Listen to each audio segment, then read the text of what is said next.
Assalamualaikum warahmatullahi wabarakatuh. Selamat pagi anak-anak semua. Kita berjumpa kembali pada pelajaran IPS hari ini dalam bab 7, kerjasama ekonomi antar negara. Silahkan kalian semua siapkan buku IPS-nya, kemudian buka bukunya halaman 193. Oke, sudah dibuka ya? Kalau sudah, mari kita mulai ke pembahasannya. Nah, untuk yang pertama, kita akan membahas tentang hakikat kerjasama ekonomi antar negara. Ya, kita bahas pengertiannya terlebih dahulu ya.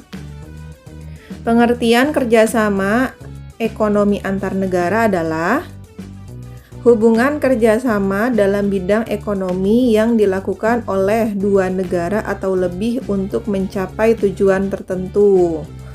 Jadi di sini yaitu adanya hubungan kerjasama ekonomi antar negara yang diwujudkan dengan cara melakukan pertukaran barang atau jasa. Ya, jadi ini adalah pengertian dari kerjasama ekonomi antar negara. Nah, untuk selanjutnya,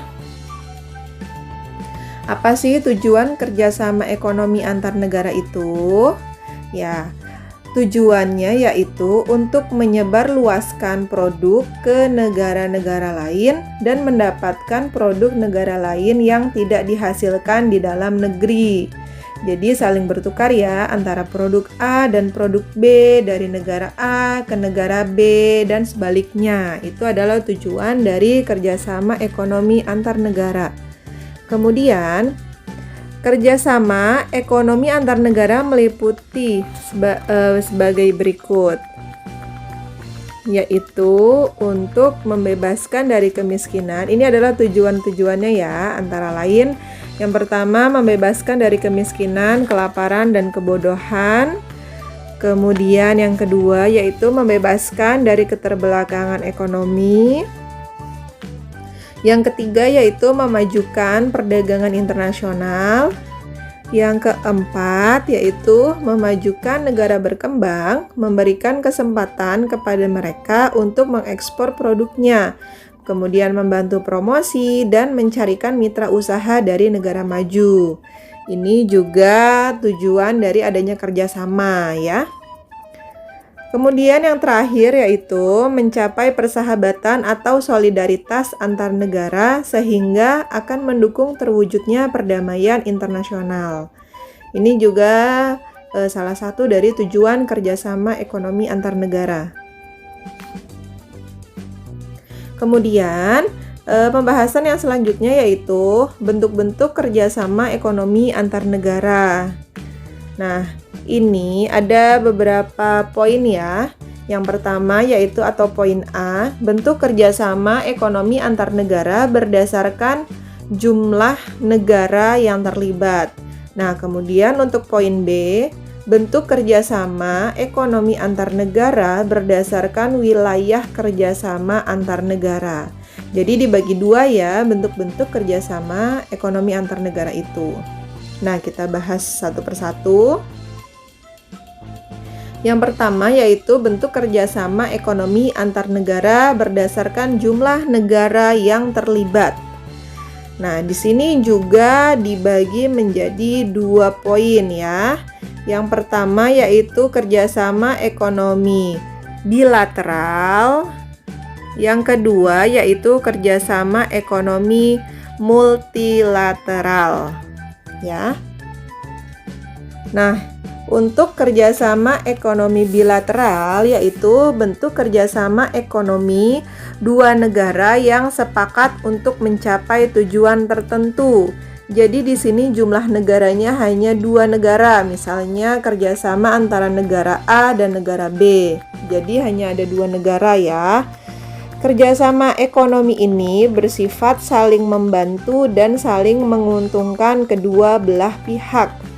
Ya, banyak contohnya ya. Kalau yang dicontohkan di dalam buku, misalnya kerjasama antara Indonesia dengan Jepang dalam penyediaan tenaga kerja Indonesia ke Jepang. Dalam kerjasama ini, Jepang dapat memenuhi kebutuhan tenaga kerja untuk industrinya, kemudian Indonesia dapat memperkerjakan tenaga kerjanya sehingga mengurangi tingkat pengangguran. Ini adalah kerjasama ekonomi bilateral, hanya ada 2 negara saja. Nah, kemudian yang kedua yaitu kerjasama ekonomi multilateral. Nah, apa sih? Nah, bentuk kerjasama ekonomi yang melibatkan beberapa negara. Nah, ini adalah pengertian dari multilateral. Jadi lebih dari 2 negara ya, menjadi sebuah kelompok. Contohnya yaitu Indonesia yang bergabung ke dalam kelompok MEE atau Masyarakat Ekonomi Eropa.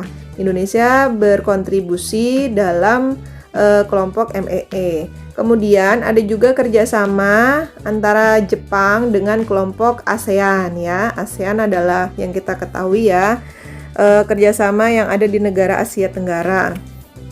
Nah, di sini ada lebih dari 2 negara yang terlibat sehingga disebut juga sebagai kerjasama ekonomi multilateral. Bisa dipahami ya sampai sini. Nah, kemudian untuk yang kedua yaitu bentuk kerjasama ekonomi antar negara berdasarkan wilayah kerjasama antar negara. Jadi di sini berdasarkan wilayahnya. Di sini ada 2 juga. Yang pertama kerjasama ekonomi regional.